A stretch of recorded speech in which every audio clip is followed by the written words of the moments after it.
Hello, my name is Susan Marie. This is a new series, The Human Condition. This is a conversation with you on everyday observations that all of us experience. You can catch these on iTunes, in my newsletter, and on my website, suemarie.info.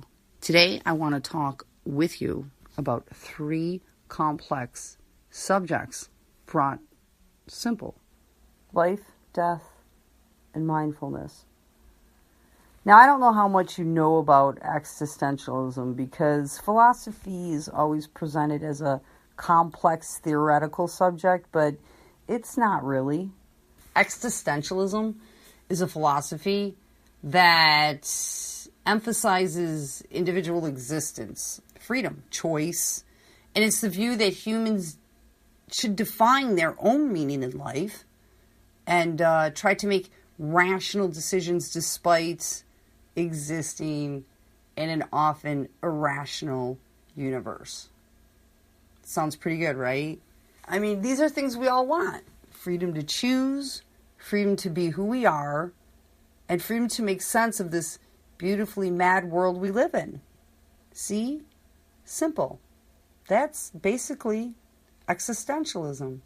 So let's start with the simplest aspect: mindfulness. Mindfulness has become kind of like a trendy term, you know. Everyone has to be mindful, but does anybody really know what mindfulness means? Do we actually practice it? Do we know how to do that? Think of yourself right now. What are you doing while you're listening to this? Are you paying attention to my voice, or are you paying attention to everything that is around you? Do you have someone seated in front of you and you're not paying attention to them, but you're paying attention to this voice speaking to you now? While you're watching a program, are you paying attention to what you're being taught? While you're sitting in the classroom, are you zoning out, not learning a thing? And while you are at work, are you just thinking, I can't wait until the end of the day?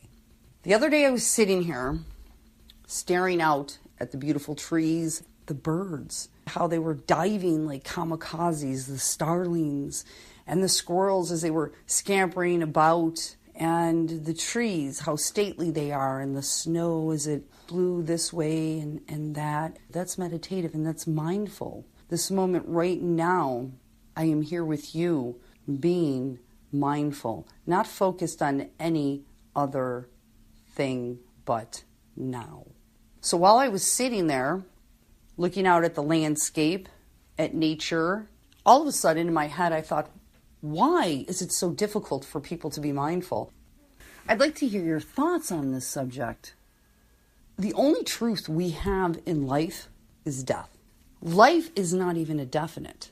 Death is. So if we think of all the existential truths that are postulated and the things that we argue about and advocate for, the only thing that is definite is death.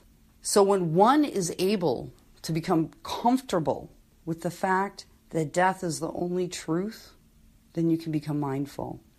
Do you agree? Once you accept your own death, just the fact that here and now, at one point, you, this human shell, this beautiful creation that cannot even be rationally proven or explained, exists right now and one day will not. You can become mindful and appreciate every single moment that you have, right? Because one day you're going to die and this moment is fleeting. You can't get those moments back. This moment exists. What are you doing right now? Like anything in life, you have to do what relates to you and how you feel comfortable. Whenever I go out in nature, I see so many people and they're on their cell phones, just plodding through, and they're not paying attention, and they're talking about something that went on in, the political world or society or relationships, and I am transported to another time and place. I'm seeing the trees and the limbs and the deer in the distance, and everything dissolves around me because I am mindful in that moment. wondrous in that moment. Like a child, if you were raised in any kind of atmosphere that is institutional, you lose that wonder. I have a simple exercise that you could do anytime during the day, all day long. And it is called the clench your fist and breathe into your palm 1 minute mindfulness technique. Will you do this with me? Okay, good.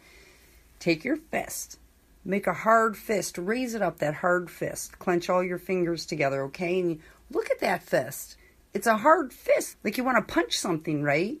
And then what I want you to do is just open your fingers and breathe into your hand. Doesn't matter how you breathe. You can do it heavy, you can do it light, just right into your open palm, and do it from your belly, from your diaphragm, not from your chest. Open your fingers, breathe into it, close your fist back up again into that tight fist, okay? Come on, do it with me. Let's go. Ready? Breathe. Tighten that fist. Breathe. Close your fingers. Just keep doing that with me. You're doing good. Breathe. Close your fingers. Breathe. Close your fingers. Breathe. Close your fingers. Breathe. Let's stop. What did you notice? What happened to your breath? What were you thinking about? What were you paying attention to? How did you feel? Can you share that with me? Let me share with you my experience. I had that clenched fist, right? And it was really clenched hard, like I was angry. And I was breathing into it roughly and clenching that fist again. And I kept doing that. But as I kept breathing into my palm, I noticed that the muscles of my diaphragm were relaxing and my breath was slowing down, and I was looking at my hand and I was feeling my fingers clench and unclench, and I was watching my fingers clench and unclench, and every time I did that, the fist grew more relaxed and less tight. And in that very moment, all I was paying attention to was how my entire body was relaxing, how my mind was relaxing, and how I felt peaceful as I went from that clenched fist to a relaxed fist. That is how easy mindfulness is. Which brings you to greater self-awareness, psychological and physical health. I cannot reiterate enough how important it is to pay attention to the present moment, which is being mindful, and to be able to accept that one definite truth, and that is your own death. And by accepting that one truth, and becoming more mindful, that will cause you to be grateful for right now. Please join me next week. Let's see what we'll talk about. Something new. Thanks for joining me.